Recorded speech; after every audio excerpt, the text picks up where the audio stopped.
আমার অতি আপনজন তারা কেমন সুন্দর পাচ্ছে দেখেছিস।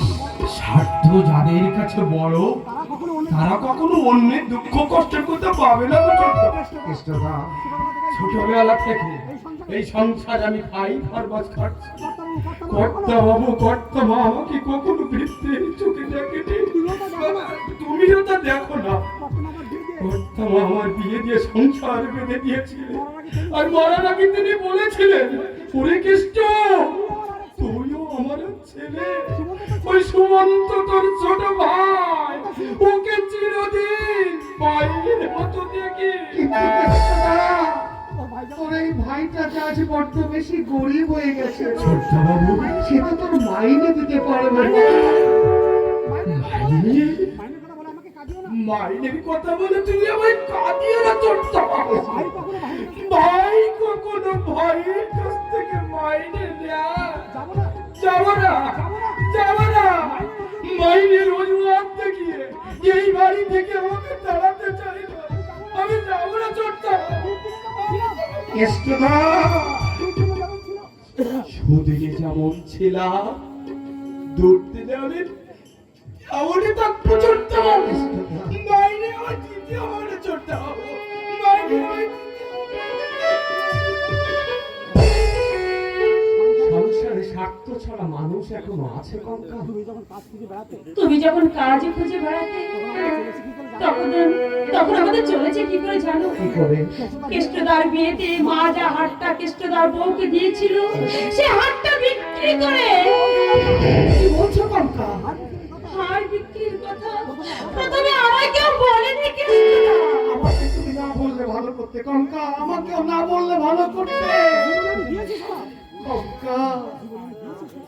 জীবনে আমি দিয়েছি ছাড়া কারো কাছে হাত পেতে আমি কোনোদিন কিচ্ছু নেইনি। আজ কেষ্টদার এই আন্তরিক উপকার আমাকে মনে করিয়ে দিচ্ছে আমি আমি সত্যি বড় গরিব হয়ে গেছি কঙ্কা। মন খারাপ করো না, দেখো আবার আমাদের সব কিছু হবে। আমার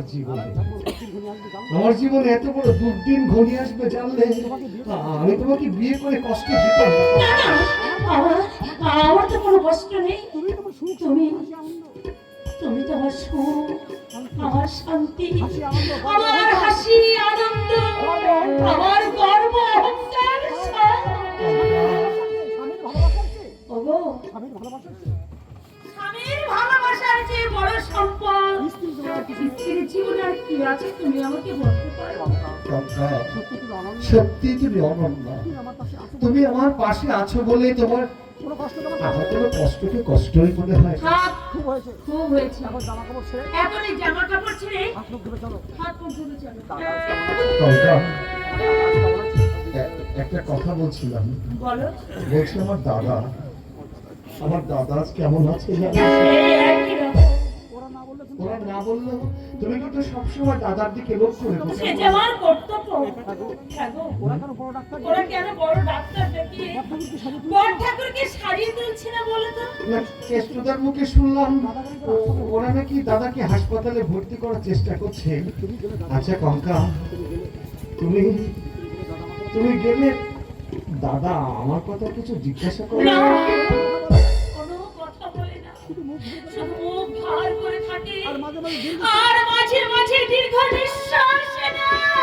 আমি যে মহাশত্রু, আমার কথা জিজ্ঞাসা করবে কেন?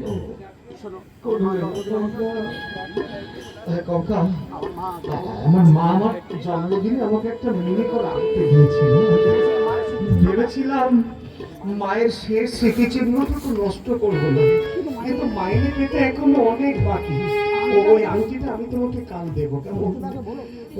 ওটা কেষ্টদাকে দিয়ে বলো ওটা বিক্রি করে আমার দাদার জন্য যেন কিছু ফল আর ওষুধ এনে দেয়।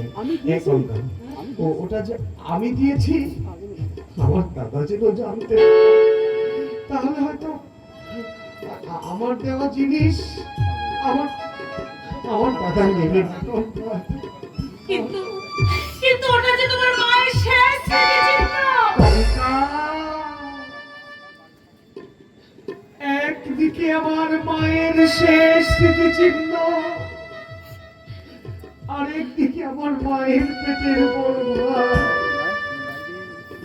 আমার দাদা অসুস্থ হয়ে রোগ যন্ত্রণায় বিছানায় ছটফট করছে, অথচ আমি তার পাশে গিয়ে তার মাথায় হাত রেখে একটি বার বলতে পারছি না, দাদা দাদা তুমি কেমন আছো? এই যে কত কষ্টে, কত দুঃখে, আমি তোমাকে বলে বোঝাতে পারবো না কঙ্কা, আমি তোমাকে বলে বোঝাতে পারবো না। আমার দাদা আমাকে যতই দূরে সরিয়ে রাখুক, আমি আমি যে তাকে দূরে সরাতে পারি না রে কঙ্কা। হ্যাঁ, ও আংটিটা আমি কালই তোমাকে দেবো, কেমন? ওটা যেন কেষ্টটা কালই বিক্রি করে আমার দাদার জন্য কলা ওষুধ এনে দেবে কঙ্কা।